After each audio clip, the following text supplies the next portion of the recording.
Você sabia que a origem da Igreja Católica pode não ser o que você sempre foi ensinado?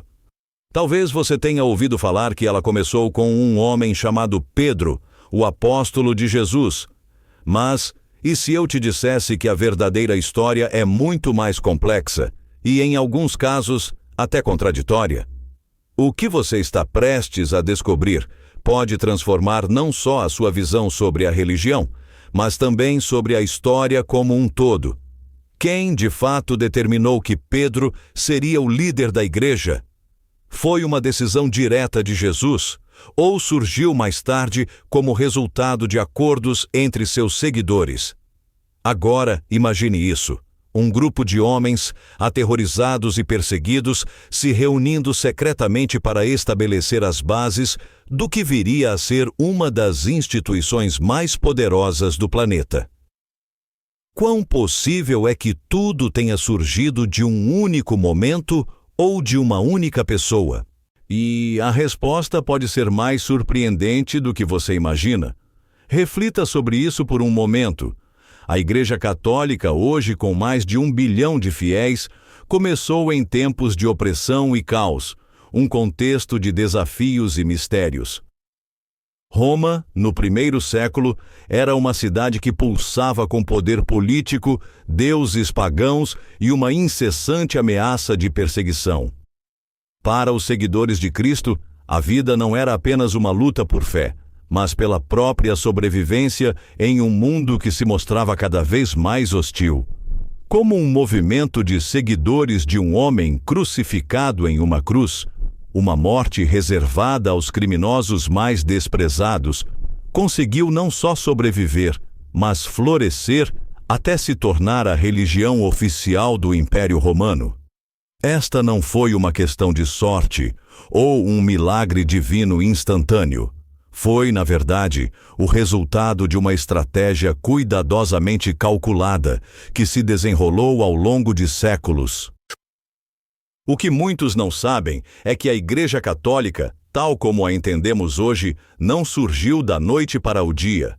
Ela não se formou como um plano divino e imediato, mas como o produto de decisões humanas, muitas vezes feitas em circunstâncias desesperadoras. Desde os primeiros encontros secretos nas catacumbas de Roma, até os concílios que começaram a definir suas doutrinas, cada passo na formação da Igreja foi permeado por intensos conflitos, debates e, em alguns casos, por escolhas que desafiavam os ensinamentos originais de Cristo. Agora, me deixe te dizer algo que provavelmente você nunca ouviu. A Igreja Católica não surgiu como uma igreja no início. As palavras e ensinamentos de Jesus foram interpretados de maneiras tão diferentes que causaram divisões profundas dentro da comunidade cristã. Na verdade, a Bíblia nunca faz menção a uma Igreja Católica como a conhecemos. O termo católico, que significa universal, apareceu pela primeira vez muito tempo depois da morte dos apóstolos. Foi Ignácio de Antioquia, por volta do ano 107 d.C., que usou essa palavra para descrever a comunidade cristã. Mas, se os apóstolos não usaram esse termo, quem foi que decidiu que a igreja deveria ser chamada assim e por quê? Para compreender essa transição, precisamos voltar no tempo, aos primeiros anos do cristianismo, e observar o movimento em suas fases mais iniciais.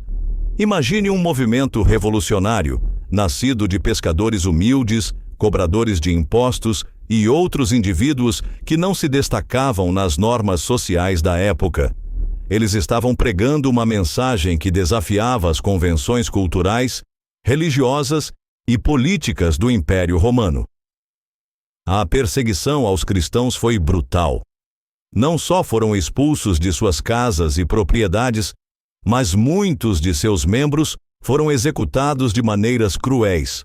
Alguns foram jogados nas arenas romanas, enfrentando leões, enquanto outros eram mortos nas cruzes, como seus próprios líderes. Eles eram vistos tanto como heróis da fé quanto como inimigos do Estado. No entanto, mesmo nas mais adversas circunstâncias, Esse movimento se expandiu, alimentado pela fé de homens e mulheres que estavam dispostos a morrer por suas crenças. E, agora, a pergunta que todos se fazem: como um grupo tão marginalizado, que parecia estar destinado ao esquecimento, conseguiu ganhar o favor dos imperadores romanos? A chave para essa transformação está na figura de Constantino.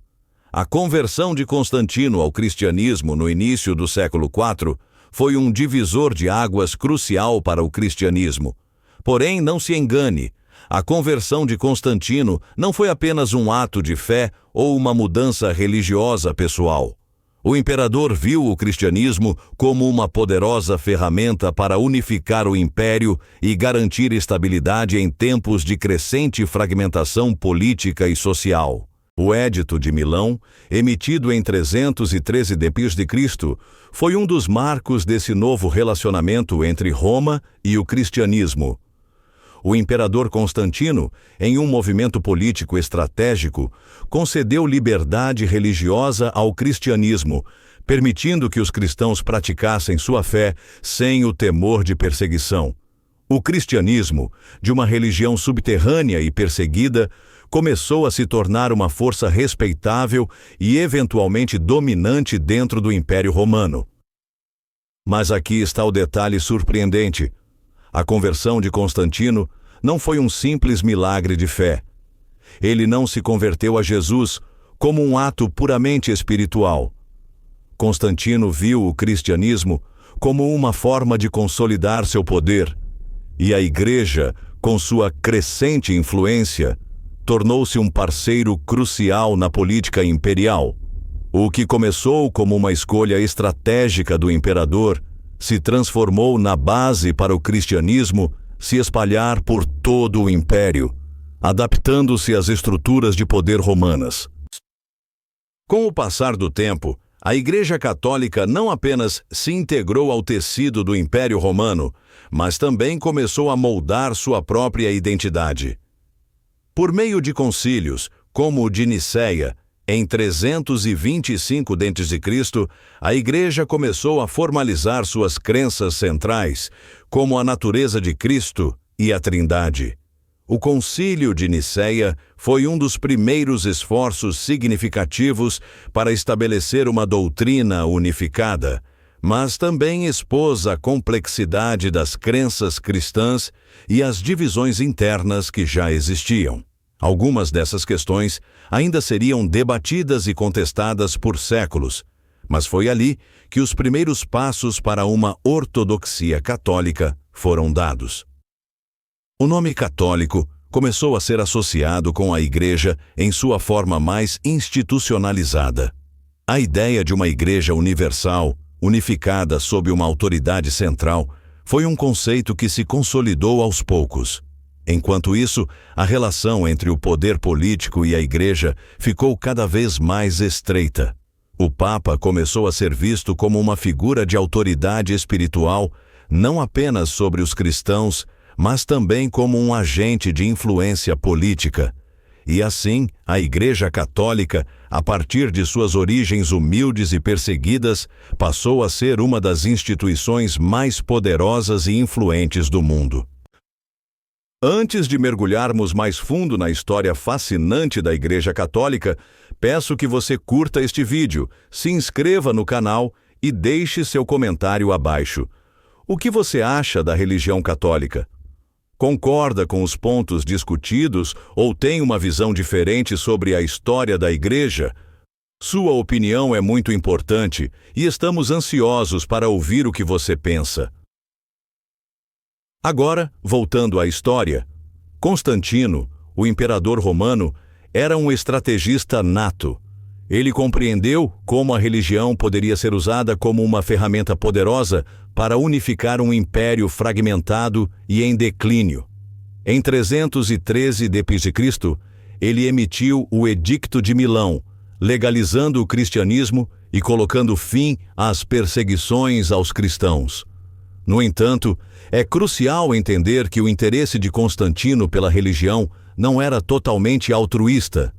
Ele viu no cristianismo uma maneira de consolidar seu poder, criando uma força unificadora em um império dividido.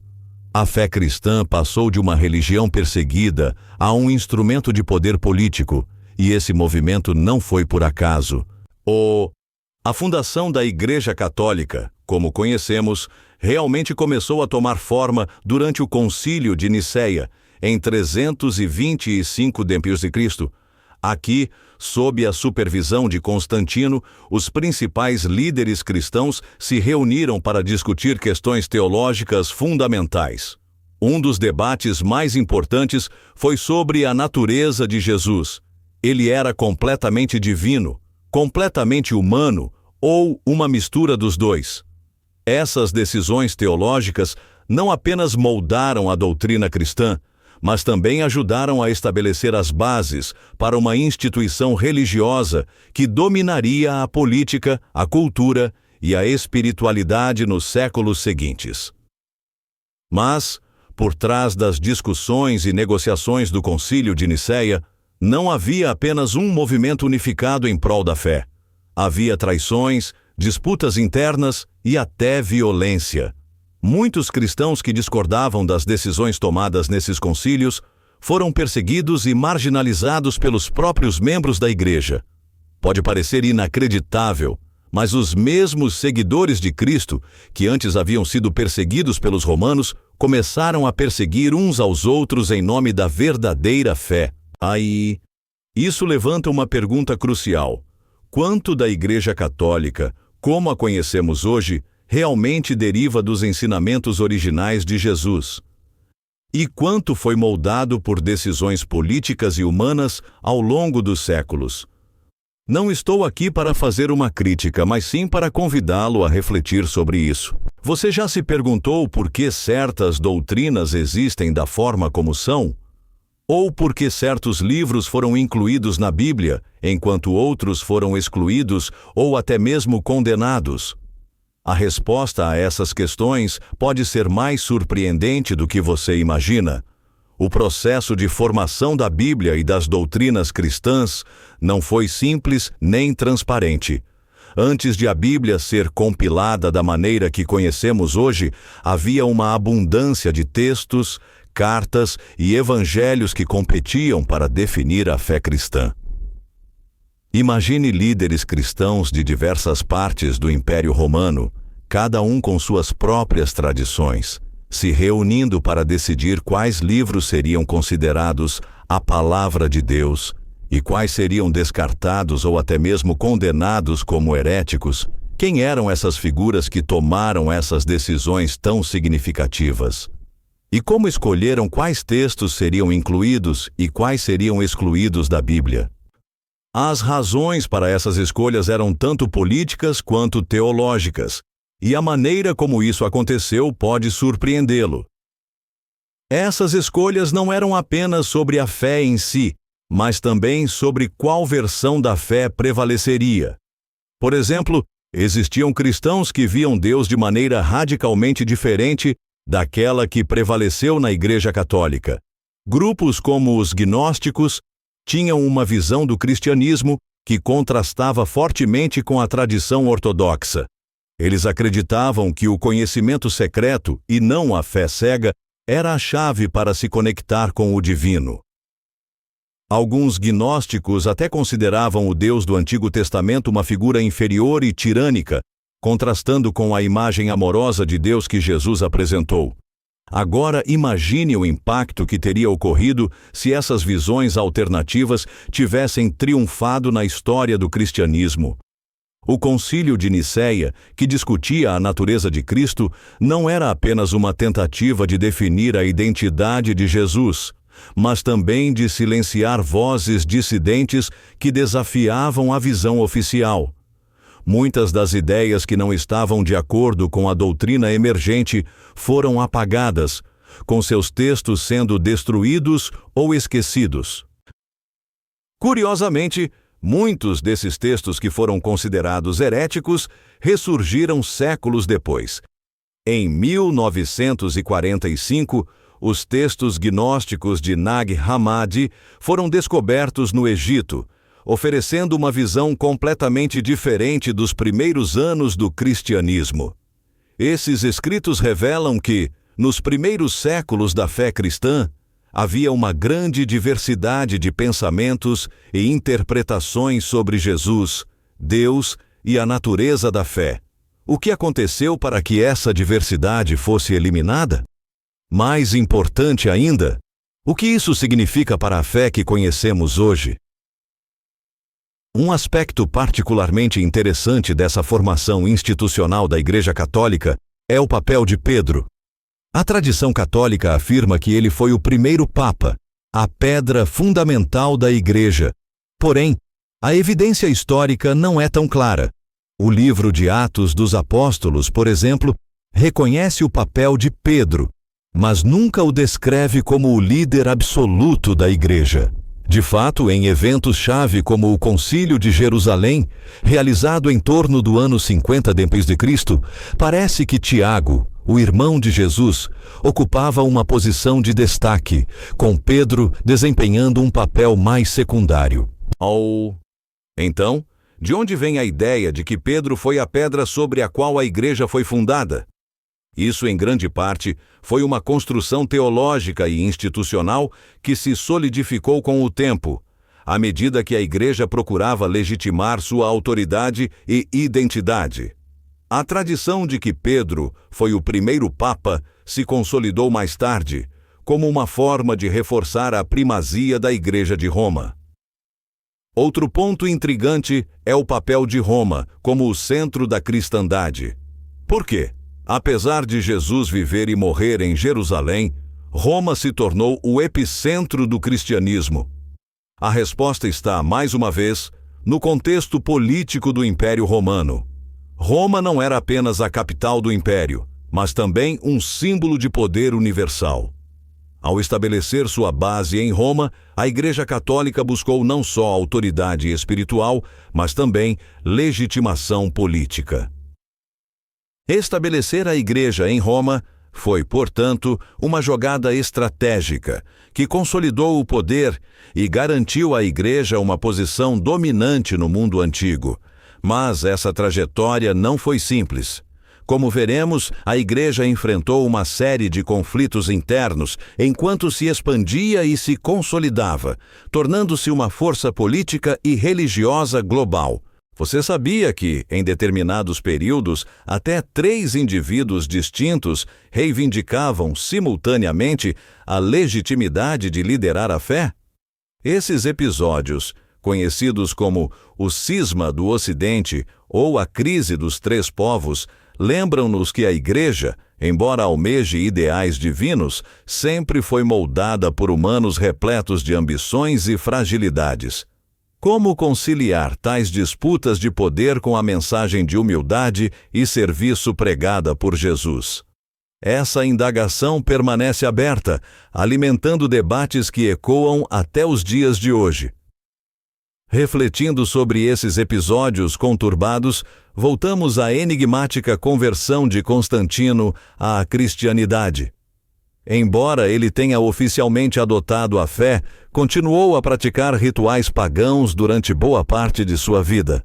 Seu batismo, realizado na iminência da morte, despertou questionamentos sobre a sinceridade de sua transformação.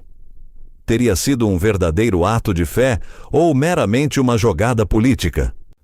Imagine um estrategista tão astuto, adotando uma crença sem convicção genuína, utilizando-a para unir um império desunido. É inegável que, graças às suas decisões, o cristianismo deixou de ser uma crença perseguida para se tornar a religião oficial, alterando de forma irrevogável o rumo da história. Diante disso, surge uma questão primordial: quem realmente criou a Igreja Católica? Embora Pedro e os apóstolos tenham lançado as bases, foram os concílios, os impérios e os líderes de eras posteriores que, com decisões árduas e compromissos políticos, moldaram o que conhecemos hoje. Essa trajetória, repleta de desafios, conflitos e reinterpretações, demonstra que a formação da igreja não foi fruto de um único momento ou de uma única pessoa, mas o resultado de um longo processo evolutivo, permeado por dúvidas, lutas e, acima de tudo, fé. Mesmo com todas as imperfeições, contradições e disputas que marcaram sua história, a Igreja Católica exerceu um impacto profundo na cultura, na espiritualidade e na vida de bilhões ao redor do mundo. Ela reflete a complexidade humana, uma mescla de luz e sombra, de virtudes e fraquezas. Essa dualidade nos leva a uma última reflexão. A Igreja é mais divina, mais humana ou representa uma perfeita fusão de ambos? E agora, queremos ouvir sua opinião. Se esse vídeo despertou suas reflexões, ou se você tem uma perspectiva diferente sobre esses acontecimentos históricos, deixe seu comentário abaixo. E não se esqueça de curtir o vídeo e se inscrever no canal para acompanhar os próximos conteúdos. Sua participação é fundamental para continuarmos explorando juntos os mistérios e desafios da nossa história.